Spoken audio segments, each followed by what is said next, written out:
All right, everybody. Thanks so much for stopping by another live episode of Real Estate Titans. I'm your host, Greg Fowler, traveling throughout the marketplace, interviewing the top real estate professionals in our field, essentially gathering insight, inspiration, really drives and motivates these top producers above and beyond everybody else in what I'd like to consider a real estate titan.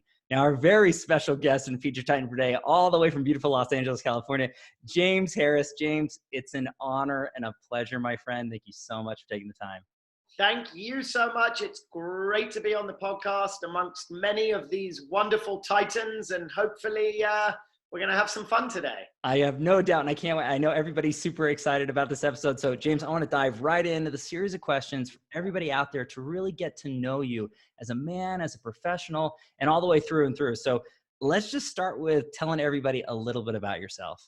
Absolutely. Well, in my household, they call me a man boy. That's my two daughters. They refuse to accept I'm a man. So thank you for acknowledging such a thing. I love it. I'm born and raised in London, single mother, lived in London through the age of 21, had a very interesting childhood, to say the least. I was a very naughty young man at the time, and school, I like to say, wasn't for me.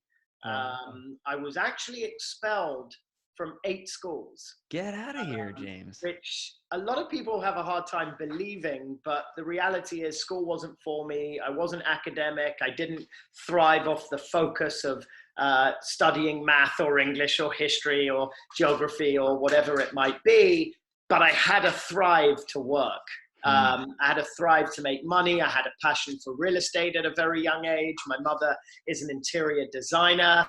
So I spent a lot of my childhood moving homes because my mum would do them up and then sell them, and we'd move to the next and the next and the next.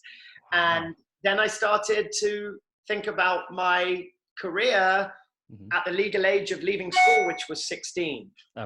And that was when I decided I wanted to get into real estate. And at that time, I had no resume. And so I had my mother take a photo of me in a payphone box in London with a blazer and sweatpants down below. And it was raining, and I had an umbrella over me in the morning. And they snapped a photo of me.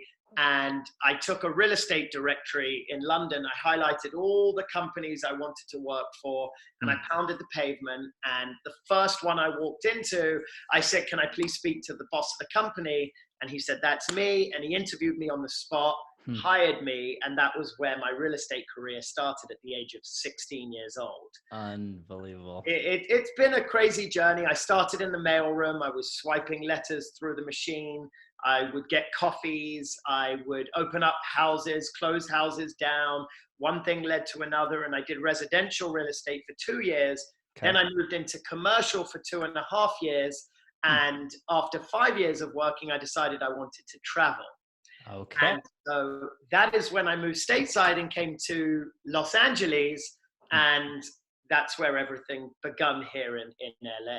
Unbelievable. So obviously going through your process of your story, and it's super compelling to really see and hear that progression through your life and the changes that you had made to move stateside and really grow from there. So what was it like when you moved? I mean, it's a different culture. I mean, it really, really is. I lived in just outside of Bristol, a little town called Colbert Heath for 3 years of my life. So, you know, being in England and then being stateside, it is different, but not at the same time, right? Funnily enough, I went to boarding school in Bristol. Oh, get out of here. So I'm very familiar with it. But look, moving to the other side of the world as a young man can be very daunting. I mean, you guys drive on the wrong side of the street. Let's just start there. Hey, I'll agree with you all day, James. I'm good.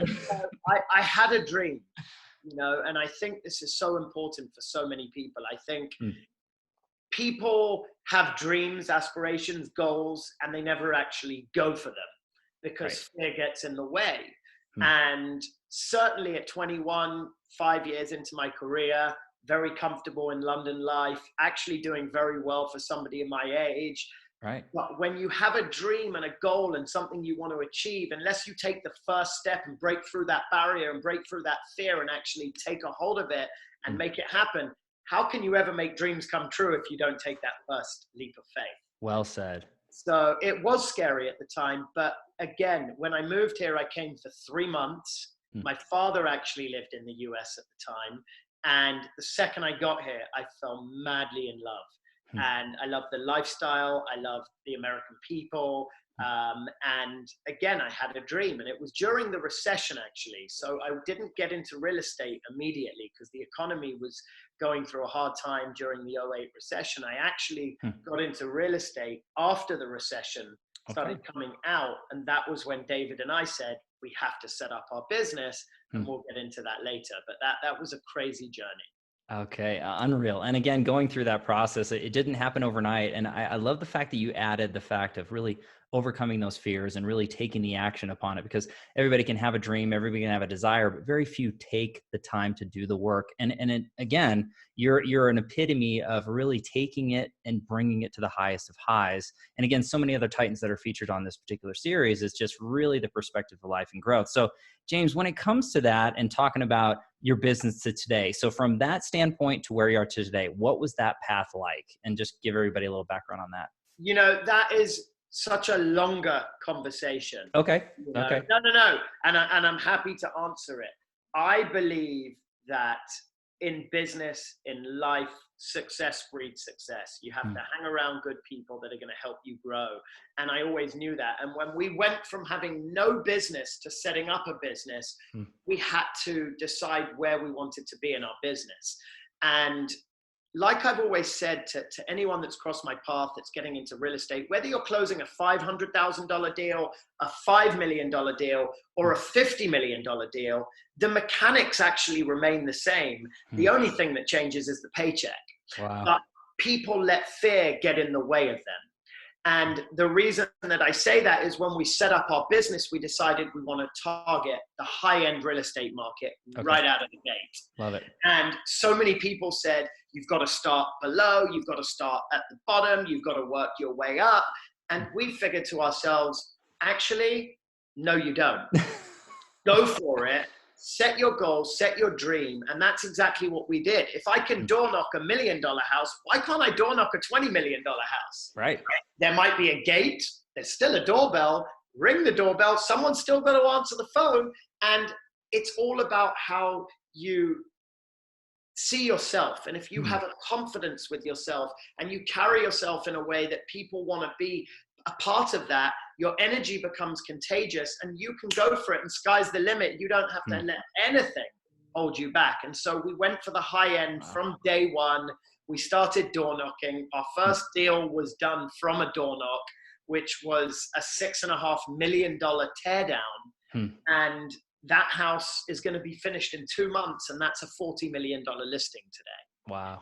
And so, I would always tell people, never let there be a ceiling to your success, and never let, no matter what business you're in any element of sales, go for it here, and don't let fear hold you down here. I love that. And again, truly touching the hearts and minds of all the viewers and listeners of this particular series. And everybody really wants to gravitate towards that. And I want to go into the next question here, James, because I think this is going to dive deeper into you as a man and a professional in a slightly different window that maybe other people won't have. So the next question is the why, right? What motivates you? What drives you and excites you every day getting out of bed to do what you do to the level you do it at? What's your why? The why is a great question. The why for me 10 years ago versus today has very much changed. Love it. Why for me 10 years ago was just being successful, giving back, being in a position where I can be the best version of myself. Okay. Right? At school, I couldn't be the best version of myself because it wasn't something that got me excited. Getting up every day and going to work and being able to create my own success is my why today. Wow. Because the drive that I have to succeed is very important. A, you have to have the drive, but B, I believe in healthy competition, right? So many people are afraid of competition, whereas for me, I like to be and surround myself around successful people, not just financially, but from the inside out, because if I'm around successful people, they're going to elevate my life and bring it up and up and up. The why for me today is family. It's children. It's making sure that no matter what I do in my life today, my children will never have to worry.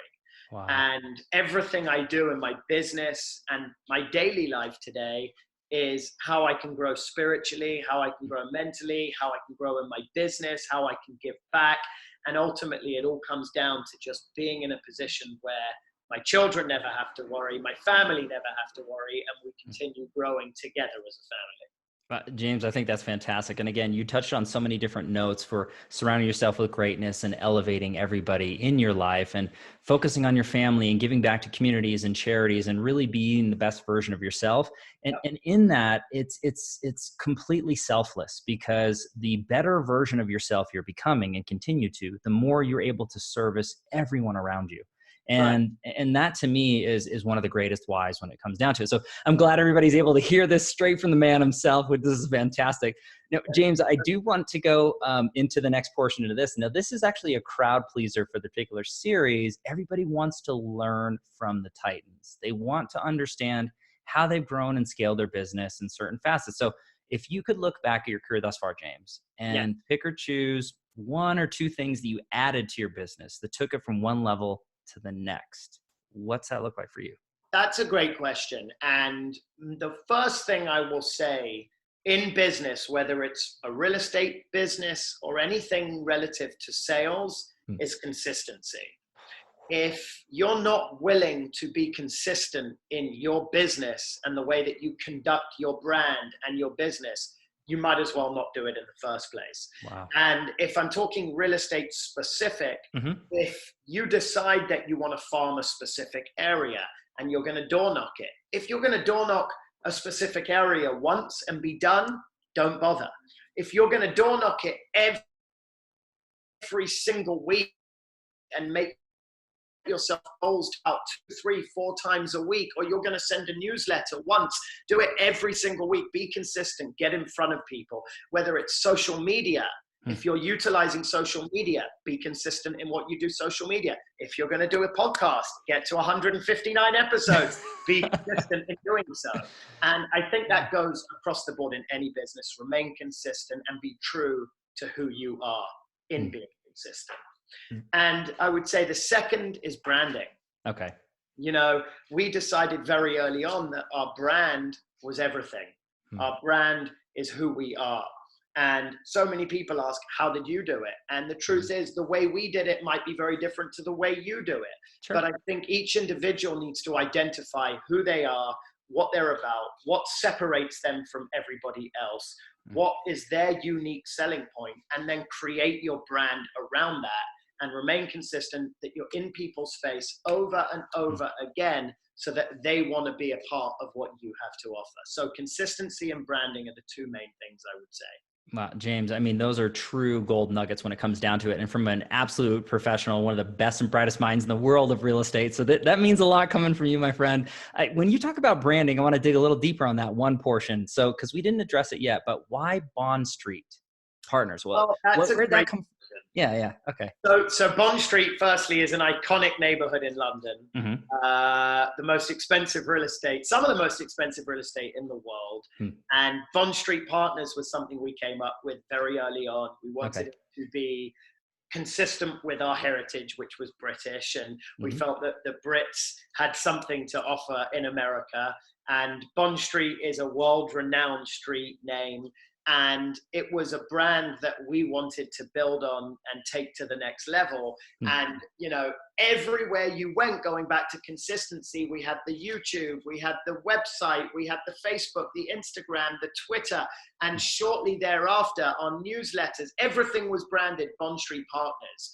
Wow. And before we even knew it, we'd been labeled the Bond Street Boys. Okay. And that's how important a brand is. And people need to remember who you are by your name. And so your brand is so important to where you go in business. I love that. And I think that's really, really crucially important. You hit that home with everybody out there who's watching or listening. And it's not easy to do, but you really need to focus and be consistent and formulate that for you and for your niche and for what you're trying to drive to. But don't limit yourself. Listen to James. Listen to what James said. Just hit what you want to hit, do what you want to do, and don't let anybody stop you. And to add to that, you know, to everyone out there, be creative, think outside of the box, identify who you are as a person and say to yourself, how can I do what I want to do differently to the next person? Sales is such a vanilla business. And Right. so many people take this simple industry and complicate it. Keep it simple. Make sure you're unique to who you are, but be creative and think outside the box. If everybody's sending the same newsletter to the same houses, think about how your newsletter is going to be different. Why should somebody pick yours out of their mailbox and throw the other 10 away? If you're going to door knock a house, why should somebody listen to you versus the 10 other people that door knocked their house earlier in the week? Have a solid energy about you, have a confidence about you, put out what you want to receive, and you'll be blown away with the results. Oh, this is huge. I absolutely love this. You can pause this, rewind it. This is fantastic information. And again, James, honored to have you here. So we're scratching the surface, but I want to change the tone of this particular interview. And this is the tricky part of the series. It's the challenge question. So the challenge question comes down to it. We all have challenges in our lives, James, whether it's in the past, we're dealing with them now, or in the future, whether they're personal or professional. But I'm a firm believer, it's not so much what happens, but how we respond, what we learn, and what we can share, what we can grow from, right? So it's not downplaying pain or hardship. But James, if you're comfortable sharing a challenge or two that you dealt with personally or professionally, that you overcame, you learned from, became stronger because of it, what's that look like for you? I am one that is never afraid to discuss challenge, because anything in my life, and as I opened with, I was expelled from 8 schools. I was diagnosed with ADHD. I was on strong medication as a child. Many therapists told my mother that I would never make it and that it was never going to work out. And I look at my childhood and I look at a lot of my younger adulthood where I've struggled with addiction, and I'm sober and have been for a long time. Wow. And I will tell you, nothing in my life is a regret today, because unless you have those challenges, how are you ever supposed to grow? And I take every single thing that's happened in my past and I use it to benefit my future. And for those people that try and bury those challenges or things that happened in their earlier life, you're never going to be able to get to the next step unless you confront them, deal with them, and actually handle it. I've had many challenges. I like I said, from abusing alcohol and drugs at a younger age, it got me in a lot of trouble in many aspects of my life. And so the fix was to not do that anymore. We've had deals that have fallen through, 20 million, 30 million, 50 million, $80 million deals that have fallen through. But I think as long as you can take each of those scenarios and learn, where did I fuck up? Where did it go wrong? And actually dissect it, then you can take that information and make sure you don't do it again to benefit in the future. Wow. And James, again, thanks for sharing that, because it's not easy to do, to air your stuff out in front of everybody, but showing a little bit of vulnerability, again, is crucially important to really let everybody know, hey, James is human too, right? And everybody deals with struggles and problems. But what you said there is really paying attention, dissecting it, understanding what went wrong, if anything, and how to improve, how to not repeat the past in a negative. And then sharing that with the world, which is why, again, I asked that question for everybody, because these are tools and things that everybody's dealing with, but they can change their lives. They can change what's happening now and into the future if they focus and they pay attention. So I love what you said there, James. Not just focus and pay attention, but I truly believe that you have to believe in yourself. You have to have a self-belief that you are going to be successful. You have to manifest success from the inside out. And I don't just mean a financial success. People make money, they're miserable in life. But if you take care of yourself first, then you can take care of your families. And Tony Robbins gives a great analogy at his seminar. He often uses the comedian Robin Williams, right? And he says, look at Robin Williams. And he asks people to raise their hands of how many people know Robin Williams. And the entire audience put their hand up. And he says, how many people can truly say, and I'm going to abbreviate the story, how many people can truly say they loved Robin Williams? He made people laugh. He was in movies that people will never forget. And everybody puts their hand up. And what happened? He killed himself. Right. And the reason was he was so worried about taking care of everybody else and making everybody else laugh, but he wasn't taking care of himself. Wow. And so if you take care of yourself first, then you're prepared and ready to go and take care of everyone else and grow as a person. And Wow. it's such a great analogy that stuck with me. And I'll leave you with one more. Oh, yeah. Which is when you go onto an aeroplane and they're giving you the security, the safety debriefing before you fly, and the stewardess goes through, and the first thing they say about when if the masks come down, what do they say? They say, take care of yours first, and then take care of any children or elderly after the fact. And that's the exact motto in life. Take care of yourself first, be good within yourself, and then you'll be settled and ready to take care of the rest. And that goes for your family, your business, making money, being happy. It could be absolutely anything. That's huge, James. And again, there's just so many amazing things that are taken away. And everybody, I know you're loving this right now and shaking positive. So I do want to shift gears on the next one. Now, this is actually a great segue because you had already mentioned not changing anything. And everything that you went through in your life, James, as well did I, made us who we were, positive or negative, the books we read, the movies we watch, the travel we do, the conversations we have, the positive and negatives. So if you could, not to change anything, but if you could travel back in time and give your younger self a piece of advice or two, any age range, any time frame for any reason, what would you say to young James? It's a very simple answer. Find your passion, figure out your why, and go after it. Because so many people I know, friends, family, and you see it all the time, people that studied at school, went to Harvard, did a degree in this, got a master's in that, and they're miserable. Right. And they did it maybe because their brother was doing it, their father did it, their mother did it, and they're trying so often to please other people. My best advice is really identify what makes you happy, what gives you drive, passion, excitement, and follow your dream. Wow. That's big advice, not just for young James, but why I love that question is for everybody who's watching or listening right now, myself included, is that's advice we can apply now. If you're not happy, if you're not doing what you want to do and you're not following your passions, go do it. That's right. And I love that. I really do love that advice. My mother just walked in.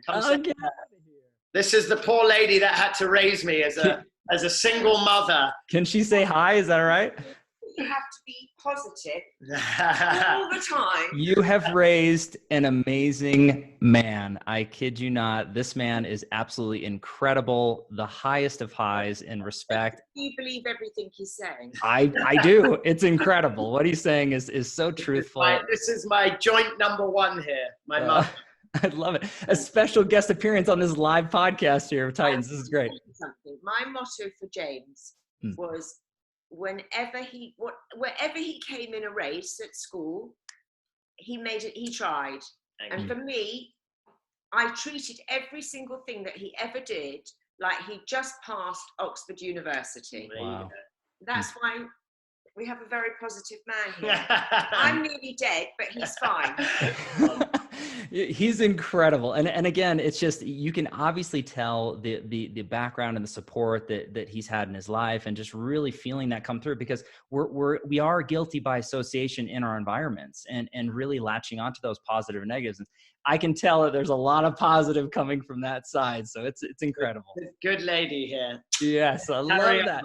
Thank you so much for stopping by. Hey, James, this was awesome, man. Love it, man. Got to throw in those surprises. This is great. This is great. Love it. Okay, so I do want to shift gears. We've got 2 more questions. I know you're super busy, so I just want to make sure we get everything in. This next question is the secondary crowd pleaser when it comes to it. Everybody wants to learn the way the Titans are learning. So this is the feeding the mind portion.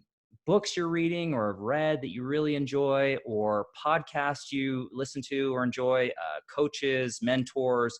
How are you feeding your mind, James? Such a good question. See, so many people do read the books and listen to the podcasts, and I love that they do that, and that's what works for them. You know, I've been to several Tony Robbins seminars, and there's several people. I'm not the person that sits in bed at night and reads a 500-page book about sales. For me, it's about, I learn and thrive off the people I'm around and the people that I spend time with. You know, I do have a mentor, which Okay. I definitely would advise to anybody, someone that they can trust, look up to, bounce ideas off, speak to. And for me, it really is, and I don't want to sit here and tell you all the books I've reread or Oh, podcasts. sure. It's really about the people I surround myself with. Okay. And I love the fact that you mentioned that, because those are some of the best learning experiences. And obviously you're deep into your business and you know your markets and your demographics and you understand the psychological portion of communication, but really having that time with the people and going back to what you were saying earlier, surrounding yourself with greatness, surrounding yourself with these amazing people that you can learn from, and you're sharing your knowledge too. You're growing together. I think it's fascinating and true. The best of the best do that. Art to sales, and specifically in real estate, but any area of sales, is that you're adapting to who you're working with, working for, but you're always staying true to who you are. Okay. Wow. So I feel if you really learn and understand what your strengths are, what your weaknesses are, and really feed off what your strengths are, you can work with just about anyone. Wow. And I will also say that in selling, reconsider how you sell, because for me, I've never actually sold. Right? Selling for me isn't a business card in my pocket or going to the right event. It comes to you. And if you take away the sales aspect of it and be true to yourself, you'll be so surprised of the results that come with that. Wow. I love that. And again, really exuding the proper mentality for the right people to come into your life at the right time, and not selling, not being pushy. That's right. That's a real honest truth answer from there, James. So I love that. Okay. So I do want to wrap everything up with a final question. And this is really important to me and everybody out there. But, again, if you don't have one, it's totally fine too. I know it's off the cuff here, but if you could sum yourself up as a man, as a professional, with a quote or mantra that you live by, what's that look like for James Harris? Success breeds success. And false evidence appearing real. Those are the two things that are in my mind all day, every single day. False evidence appearing real. Anytime I get scared or fearful of something, I know I can challenge it. I know I can overcome it. So instead of standing behind it, I'll get in front of it immediately. And success breeds success. For so many years, I hung around people that would bring me down, cause problems, and I was much of the problem. But you really have to weed out the people that are going to bring you down in a negative light. And you have to hang around people that are going to bring you up in the world and support you and help you. And again, I don't just mean financially, and I've said that so many times, but good people that want the best for you. And sometimes that's a hard realization to have, but be around those that are going to better your life. Wow. And you're living and breathing those exact same statements that you're saying, James, and above and beyond. And again, I can't thank you enough for taking the time. You are an official real estate titan, my friend. So I need to say that hands down. But James, again, thank you so much. And everybody out there, thank you for your time and attention, your love and support. If you like what we're doing here with Real Estate Titans, please don't forget to like, subscribe, do everything you need to do to support us. I do want to give a shout out to our sponsor today, Linebolt Media. Go to their website at lineboltmedia.com if you're looking to grow and scale your business digitally in real estate. But live every Tuesday and Friday afternoon, a different Titan, a different location. We'll catch everybody in the next live episode of Real Estate Titans. Take care. See you, James. Bye-bye. Thank you.